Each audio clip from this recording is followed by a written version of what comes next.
Hi, everybody, and welcome to the Overeaters Anonymous 100 Pounder Special Focus. Today, it is the 26th of November, 2025, and I'm absolutely delighted to welcome my friend Patrick B., who's going to share his experience, strength, and hope with us today. Patrick, I'm going to hand it over to you to take it away. Thank you. Thank you, Rita. Good morning, all. My name is Patrick, and I'm a compulsive overeater, and I'm very grateful for the invitation that Rita extended me to speak on this meeting. My back-to-back black and white abstinence date now in Overeaters Anonymous is August 26th of 2020. I've been in the fellowship since August of 2015. I've been relieved of 230 pounds, fully resolved type 2 diabetes, and have been granted a life of which I could never have imagined. Rita and I were talking before the meeting started on this about some coincidences that have occurred in my life recently around this that just I couldn't have imagined when I was 12 stepped into Overeaters Anonymous. And I was aggressively 12 stepped into this fellowship. I'm a guy that will walk around with 11 years in our grandfather fellowship, abstinent from drinking, claiming recovery, and actually dying in the rooms. I've got the front end of the big book memorized. I can get to a podium and sound like everything's wonderful and great. I can tell you that I'm living a spiritual life and I'm doing anything but. I'm an extreme example of self-will run riot, though I usually don't think so with food. I'm a guy that had a triple bypass on his heart in 2009, 5 years after getting into the grandfather fellowship because of the damage I'd done to myself with alcohol. My response to that triple bypass was to put on 150 pounds post-surgery. And when I got to Overeaters Anonymous and was asked to do a history of my memory with food, I got back to when they would find me on the floor of the kitchen in my childhood home, smeared in food, whatever I could get into, whether it was out of the fridge or I'd build these towers of a chair and a box and a pot, and I'd get up into the cupboard where the baking goods were stirred, and I'd get into the whatever I could get into that was sweet or that tickled my fancy at the time. And they'd find me on the floor of the kitchen, half passed out from a food binge at 4 years old, and they thought what they had was a mischievous kid. And what I know now is that I had the allergy from the beginning, that I've never had a normal relationship with food, and I can't have a normal relationship with food unless there are real boundaries in place for me. And I'll get into a little bit of what that looks like during my talk, but I was always overweight as a kid. I was never normally weighted as a kid. I don't know that I was morbidly obese as a kid. I was just overweight. I was big. My name's Patrick. They used to call me Pat. One of the reasons they don't is because I'm not Fat Pat anymore. Thankfully, when I came in, I decided that my name is Patrick, and that's what I want to be addressed as is Patrick. So that's one of the gifts of recovery for me. But I just always remember being that kid at 6 and 7 and 8 years old. I'd be standing in front of the fridge, just reaching in and grabbing and eating whatever I could. I just stand there. And they, my parent or my mother or my dad had come in and close that fridge and nobody knew what was going on. But what I know now is that I was trying to quell an internal dialogue I didn't know I had.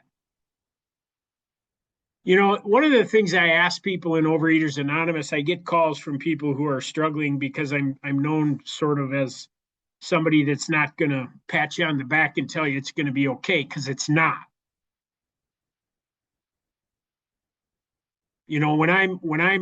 I've had two 1-day relapses in this fellowship, and what I know about those days is I was negotiating with a serial killer. And everybody's like, oh, that's a little, is it? You know, I have paid a high physical price for my illness. I've had four of my toes amputated. Both my legs are neuropathically numb from the knees down. My right leg was on the table at one point due to an infection in my foot, right? I had that triple bypass, right? And I put on 150 pounds. And, I get to Overeaters Anonymous and somebody asked me if I'm willing to put food on a scale. And I'm like, whoa, wait a minute. That's a little much. Maybe it is for you. It's not for me anymore. The most spiritual thing I do is put food on a scale. Let me say that again. The most spiritual thing I do is put food on a scale because I have completely lacked the capacity. I am utterly and completely helpless in the face of food. I got clear on that. And it was an experience, not an opinion. And that's, a lot of people don't make it. I'm grateful that I did. I'm grateful that I got to the place in Overeaters Anonymous where the food was I was abstinent and I was able to work the spiritual program of recovery sufficient to see that the selfishness and dishonesty that I've always had my entire life around food was what was causing the problem, that I was the issue, that what was standing between me and a relationship with God and a better life was an opinion about an experience I was refusing to have. I had to go look in the mirror to find the problem. It was not external to me. I was raised in an alcoholic home. I was witness to and victim of things in that home that no child should be witness to or victim of. It's got nothing to do with why I'm a compulsive overeater. You know why I know that? Because my sister went through the same things I went through, and she's neither alcoholic or a compulsive overeater. She is a black belt Al-Anon. I can report that to you. Uh, and she needed to be in our family, but she grew up in the same house and didn't have the allergies. I have the physical allergies, and I have the mental obsession that I can somehow someday control my eating. That was what was at the issue, and I kept believing that I could somehow someday get it under control in the other fellowship. And when I got here, I had some people who not so gently informed me that my credits don't transfer, that all the understanding and knowledge that I have of the big book, of our big book that I got in 11 years in that other fellowship didn't transfer, that I needed to have an experience with it, not just a parroting opinion of it. I had an intellectual understanding of the big book, and I had some experience with the spiritual. It went pretty well the first 5 years I was sober, but food was always there. It's been there from the beginning. It was my first mood altering chemical. And for me, that the relationship I have with food now is that it is fuel for the body. It is nutrition for the body. I love my meal plan. I love my nutritionist. I love my doctors. I love my sponsor. I love everybody that helps me keep the rails around the food so that I can maintain authentic abstinence, consistent authentic abstinence, and live a better life. I recently, due to the bypass I have is 17 years old. So I recently went in for an angiogram because the warranty on it's about 15 to 20 years. I went in a week and a half ago. Everything's good. I owe that to Overeaters Anonymous.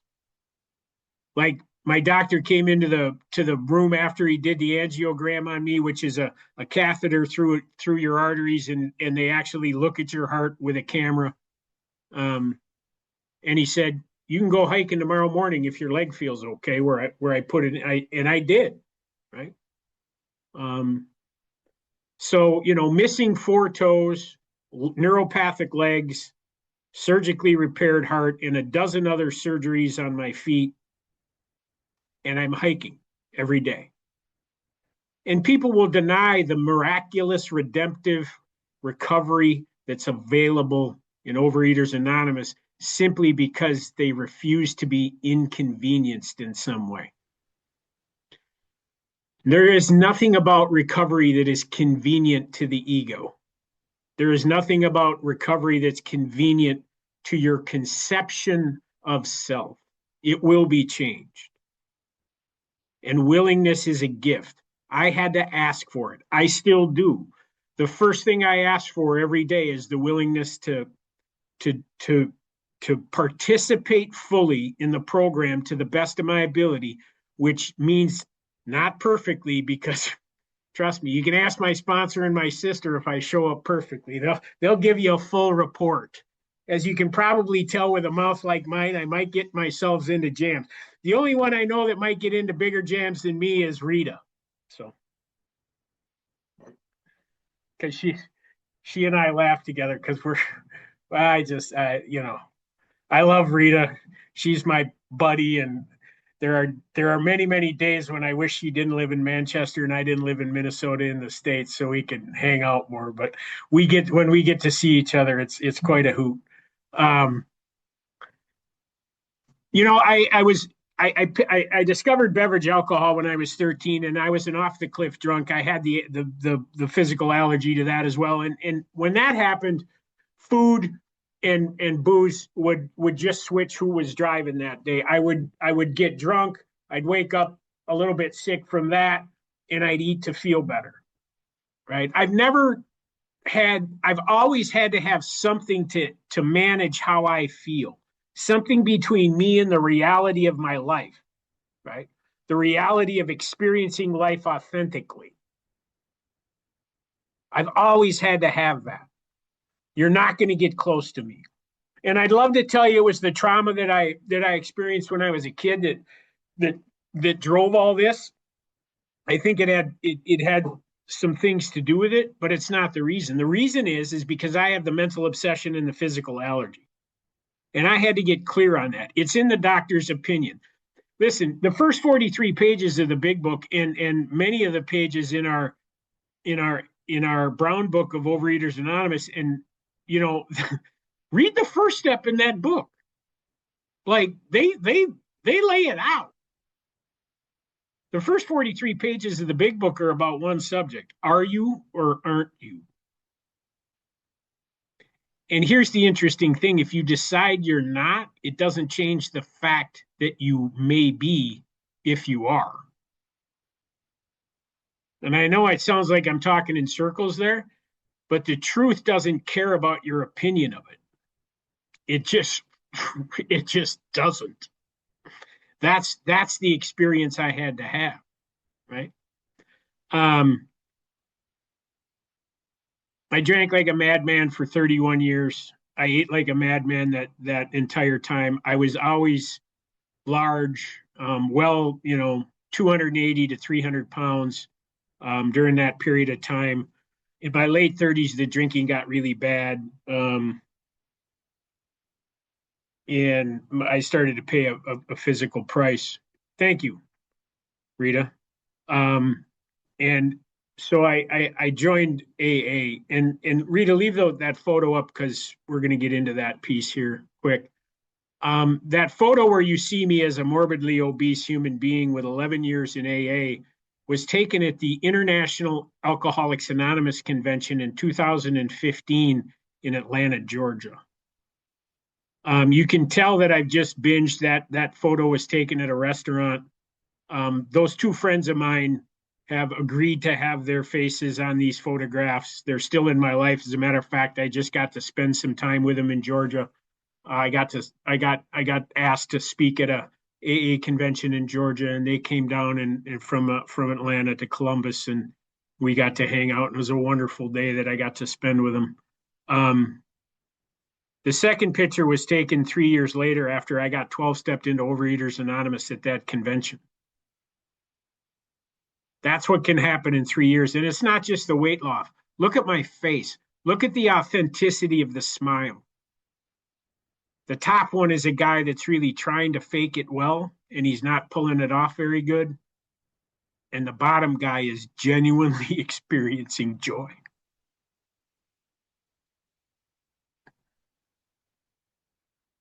And that's the gift that I get here is I get to genuinely experience life. And that means on the whole spectrum. That means from despair to joy and joy to despair and everything in between. The whole spectrum. And all I've ever done my whole life up until I found authentic recovery and Overeaters Anonymous was live in this little narrow window of, oh, I've got to manage it, I've got to manage it, I've got to manage it, and I can't manage anything. I couldn't manage a phone booth if you spotted me the quarter count.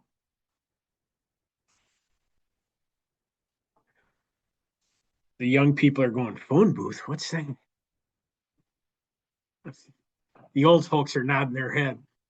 I came into Alcoholics Anonymous at age 44, dying of the disease. I'm a guy that has heart attacks during DTs and walks out of a hospital and drinks, being told that if I drink again, I'll die. In December, around this time of year in 2003, my decline was pretty severe physically, mentally, and spiritually. And through a series of events that if you want to hear that, come over to the other fellowship and I'll tell you that story. I ended up in recovery. And things went well for about the first 5 years. They really did. I did the steps. I began to sponsor. I did all the things, but food was always present. My sugar intake increased almost immediately upon putting down the bottle. And then I had that bypass in 2009, 5 years sober. And I remember clearly waking up in the recovery room thinking, I can eat whatever I want now. Suddenly the thought crossed my mind that I could eat whatever I want. There's that line in the big book. Suddenly the thought crossed my mind that I can pour the whiskey into the milk. Suddenly the thought that crossed Patrick's mind was he could eat as much ice cream as he wanted. And it's not the everybody giggles at the whiskey into the milk. What catches my attention these days is suddenly the thought crossed my mind. Like page 24 tells me that I have no effective mental defense against the first bite. And I'll negotiate with that. Like, one of the metaphors that I started using recently is that, you call an Uber and the Uber comes and you look in the window, he waves at you, look in the window and you see a known serial killer, Ted Bundy, take your choice. And you still jump in the back seat thinking that you're going home. And he's got another idea. That's what we do with what this program asks us to do that we find inconvenient, or I'm not going to do that. It's interesting to me. I watched a fair amount of people die of this illness. And it's typically the things that they won't do that kill them, not the things that they do. It's what they don't do. And, sometimes, well, Patrick, you're a little intense. When's the last time your illness gave you a day off? Like, seriously, I've never had a day off from this thing. Mine doesn't go on vacation. I want it to, but it doesn't. It's relentless. And the only thing that I have found to keep it at bay and to allow me peace of mind and serenity and the ability to have the kind of life that I have today is a relationship with a power much greater than myself. Through the 12 steps, service to others, a food plan that I weigh and measure and report what goes in my mouth on a daily basis. And I'm not telling anybody on this call that you've got to do that. It's what I got to do. I don't know what your any lengths are going to look like. I know what mine look like. And today I'm good with it. I will go to any length to maintain my abstinence. I will go to any length to maintain my spiritual fitness. I will make phone calls until I get the kind of guidance that I need. I won't make one call and then make a decision that puts me into relapse. I am not in charge of what goes in me as far as food. It is decided by God and the people around me. Now, do I get to select the foods I eat? Yes, of course. I I reported everything that's going to go in my mouth today at 5:45 this morning with my sponsor on a 15-minute call. I do a reading and writing assignment every day. I use all the tools of Overeaters Anonymous. I make 3 phone calls. I do all that. Everyone, that's too much. Okay, what's your disease asking you to do? Mine was asking me to die in pieces. It's your 10-minute call, Patrick. Thank you. Mine was asking me to die. I couldn't stop what I was doing, and I didn't want to die, and I couldn't stop. And so in 2015, damn it, Rita.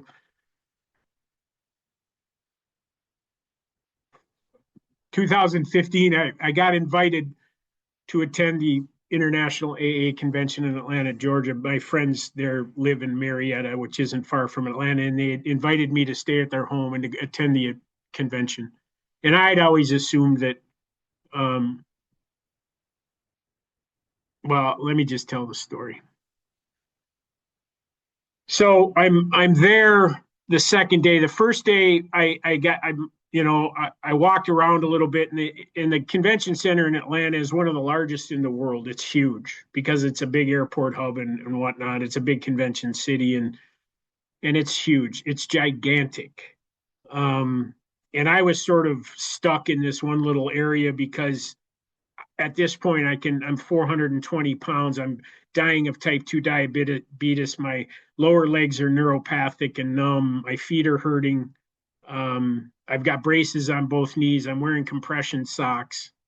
And I'm the kind of guy that's chewing my doctor out because he won't fix my type 2 diabetes, taking no responsibility whatsoever for my own health, willfully disregarding a known solution.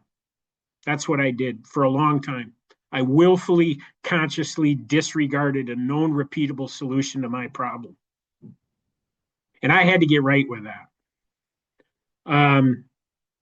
So the second day I was there, I was on my way to a meeting that I wanted to attend at the convention. They have, like 20 breakout meetings and that you can go to after the large gathering in the morning. And I wanted this particular one, and I was walking and trying to get there, but I had to sit down. And I sat down because my back was killing me and my knees were killing me, and just all the things.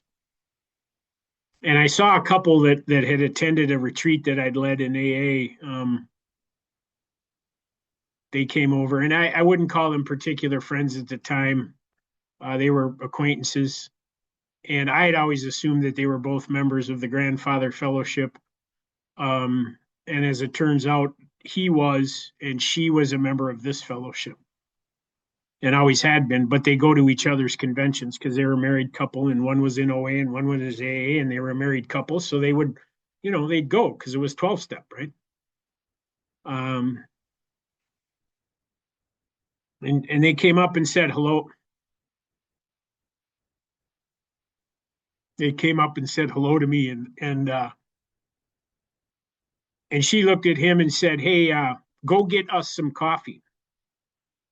And he looked at her and said, "You're crazy. The lines at the concession stands are 40 minutes long. It's nuts. We're not going to get coffee here." And then, and the women on the call will relate to this. See, for us men, when you really want to get our attention, you increase your volume a little and then you slow it down. So she looked at him directly and said, "Go get us some coffee." And, oh, okay. And off he went.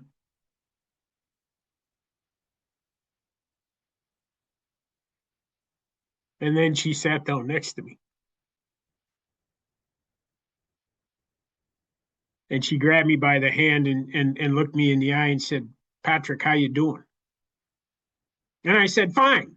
I'm great. This is in this convention, because he asked me how I'm doing. How am I? I'm fine. Because you're not going to get next to it."